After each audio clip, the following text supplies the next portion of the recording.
اعوذ باللہ من الشیطان الرجیم بسم اللہ الرحمن الرحیم۔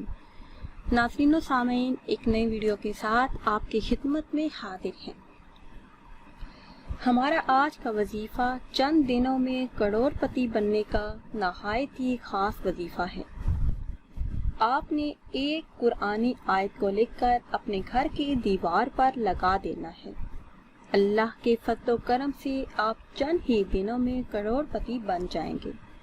اس عمل کی برکت سے آپ کے گھر میں اتنا پیسہ آئے گا کہ آپ خود حیران رہ جائیں گے۔ آپ کے گھر کے ہر کونے میں رزق ہی رزق ہوگا، اور جو بھی کام پیسوں کی کمی کی وجہ سے رکے ہوئے ہیں تو اللہ کے فضل و کرم سے وہ پورے ہو جائیں گے۔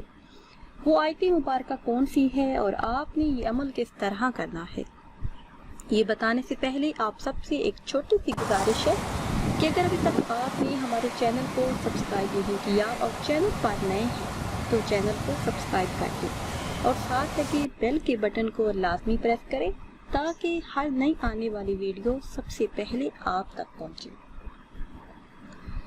ناظرین و سامعین، نبی کریم صلی اللہ علیہ وسلم کا فرمان عالی شان ہے کہ جو مجھ پر درود پاک پڑھنا بھول گیا وہ جنت کا رستہ بھول گیا۔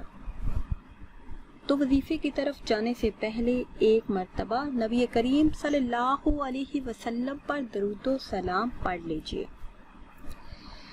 پیارے اسلامی بہنوں اور بھائیوں، رزق کی تنگی، بے روزگاری، قرض اور تمام مالی مشکلات سے نجات کے لیے آپ یہ خاص عمل کر سکتے ہیں۔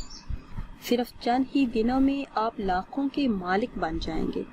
اس عمل کی برکت سے اللہ پاک بے حساب رزق عطا فرمائیں گے۔ یہ عمل قرآن کریم کی ایک سورہ مبارکہ کی ایک خاص آیت کا خاص ورد ہے۔ قرآن کریم میں پارہ نمبر 8 سورہ اعراف کی آیت نمبر 10 ہے۔ سورہ اعراف کی آیت نمبر 10 کو آپ نے سفید کاغذ پر لکھ کر گھر کی دیوار پر لگا دینا ہے۔ بہتر ہے کہ آپ یہ عمل جمعۃ المبارک کے دن کریں۔ اس کے علاوہ کسی بھی دن آپ یہ عمل کر سکتے ہیں۔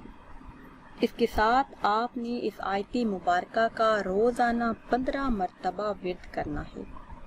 دن کو کر لیں یا پھر رات کے کسی بھی حصے میں 15 مرتبہ سورہ اعراف کی آیت نمبر 10 کو پڑھ لیں۔ میرے وہ اسلامی بہن بھائی جو محتاجی کی زندگی جی رہے ہیں، جن کے پاس اپنا ذاتی گھر نہیں، جو قرض دار ہیں، قرض سے نجات چاہتے ہیں، بے روزگار ہیں، اچھا روزگار چاہتے ہیں، جاب کی تلاش میں ہیں، پیسہ گھر میں ٹکتا نہیں، تو وہ اس خاص آیت کا ورد کریں۔ کسی بھی نماز کے بعد کر لیں یا دن کے کسی بھی حصے میں روزانہ 15 مرتبہ پڑھ لیں تو اللہ کے حکم سے غربت سے نجات ملے گی، مالی تمام مسائل حل ہو جائیں گے۔